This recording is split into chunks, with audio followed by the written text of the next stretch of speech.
खुलुमबाय स्टुडियो आं रबिन बसुमतारी इउपिपिएलनि लाइमोन दैदेनगिरि अशोक गयारिनि बाखनायजाथाव हाबाफारि रां गैयै समाव दुखुथिया बेरामिनि अपारेशन खालामनाय समाव अशोक गयारिया मदद होनायखौ लाना गोजोननाय फोरमायदों दुखुथिया नखरा माखासे दान सिगां देबरगाव बियाबनि मावरियागाव बिसदिसनि सिङाव थानाय भावरा दन्दर गामिनि थागिबि जोंमा नार्जारिनि आंगो बिसि थेरे नार्जारिया किडनी स्टन जानायाव अपारेशन खालामनो थाखाय रांनि आंखालजों गोबां मोगा-मोगि जानांदोंमोन।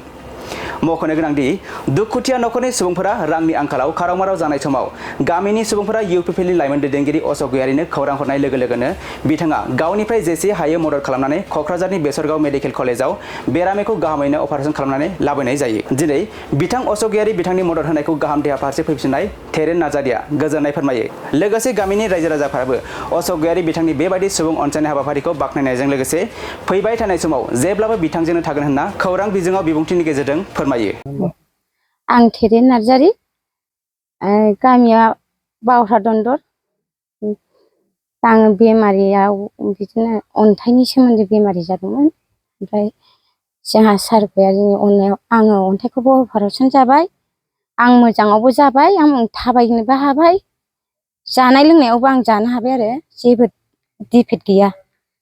जोंहा दा सारनि अननायाव जोबोद आंनि न'आव आं मोजाङैनो मोजां जाबाय आरो आं दा आंखौनो आं मोजां सानबाय आंनाव जेबो डिफेक्ट गैला।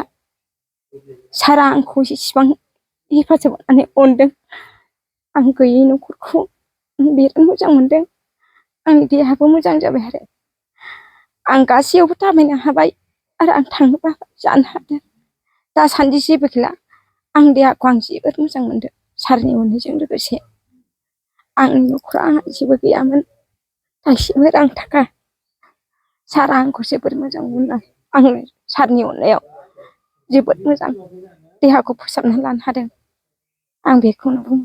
माब्ला जायामोन अपारेशननि थारिखखौ आं गोसोआव गैला जिखुनु जा खय थारिखमोनथाय थारिखखौ आं गोसोआव लानो हायाखिसै जिखुनु जाया आं अपारेशनाव मोजाङैनो गोग्लैदों आरो मोजाङैनो दा आङो गारायफ्राबो सिङाव एफाल'सै खोमा आङो देहाखौ गारायनि थाखायबो सोमोन्दो जेबो गाज्रि मोनाखै मोजाङानो जाबाय।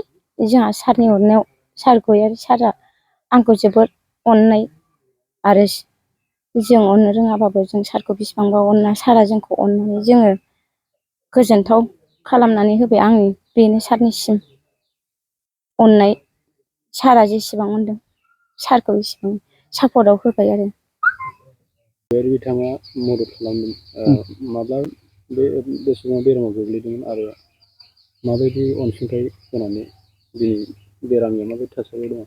आदसा दिनैहाय नैबे ससियेल मिडियानि गेजेरजों बेखौनो आङो फोरमायनो सानदों। नोंगौ नैबे जोंनि बावरा दन्दर गामिनि सासे बेक्ति बिथाङा गोबाव समनिफ्रायनो बेमारियाव गोग्लैनानै थानायमोन।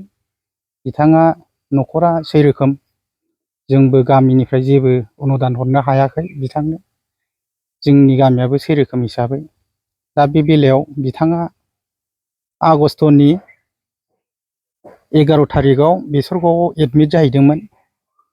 बिथाङा गावनि बेमारखौ फाहामनो थाखाय माखासे गावनि देहाखौ जेबायदि नोरजिया देहाखौ मोजाङाव लाखिनो थाखाय दा बाहाय बिथाङा माखासे थाखा फैसानि आंखालाव गोबां मदद लुबैदोंमोन बिथाङा दा बाहाय जोंनि माखासे दैदेनगिरि बिथांमोनहा जोंना दा सौफैनानै दंफैयो बिथां अशोक गयारि सारआ बिथाङानो थोजासे जोंनि थाखाय नैबे गामियाव बिथां थेरे बसुमतारिनो जा हायो जेखिनि अनसुंथाइ हरनो हायो गावनि गोसो गोरबोजों डनेसन हरनो हायो बिथांखौ माने सहाय खालामदों। बेहाय जोंहाबो गामिनिफ्राय थोजासे साबायखर दङ। जाखिनि थोजासे हरनो हायाखैब्लाबो जाखिनि एसे एनैबाबो हरनो हानायनि गेजेरजों जोङो बिथांनिसिम जोंनि गामिनि जानानै बिथांखौ जोङो थोजासे साबायखर होयो जाहाथे इयुनाव मालाबाफोर बेफोरबायदि अलखद समाव बिथाङा जोंखौ बेबायदि हेफाजाब होफैबाय थानो हागोन होननानै आं बिथांखौ बेखिनिखौनो साबायखर बावो। राजखान्थिनि बेलायाव दासिमबो नोंसिनि बियाबाव बिजाथि फोसावाखै। आदसा दिनै बे समाव सोरबायदि बिजाथि फैजानायखौ लुबैयो नोंसोरो?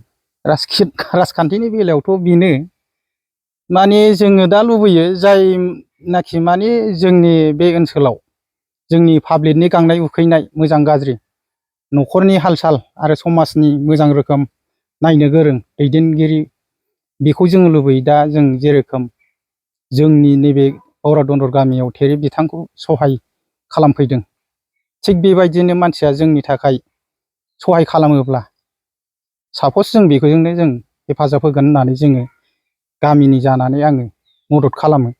जाहाथे बिथाङा इयुनाव बेफोरबायदि सहाय सहजखौ होलांबाय थायोब्ला इयुनाव जोंनि फिउचारखौबो नायलांगोन होननानै आं बिथांनि सायाव साबायखर बावबाय आरो।